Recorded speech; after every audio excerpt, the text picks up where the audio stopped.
Welcome to a Foxy Tech Tips tutorial on making the battery percentage show on iOS 16. If you find this tutorial helpful, please consider subscribing to my channel and liking the video. Open up the Settings app, scroll down to Battery and open the battery settings.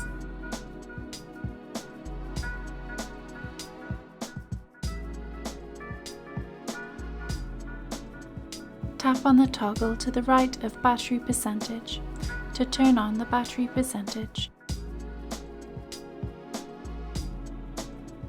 As you can see, the battery percentage is now visible in the top right of the screen. And that draws an end to this tutorial. Please like the video if you found it helpful and subscribe to Foxy Tech Tips for more iOS tips and tricks.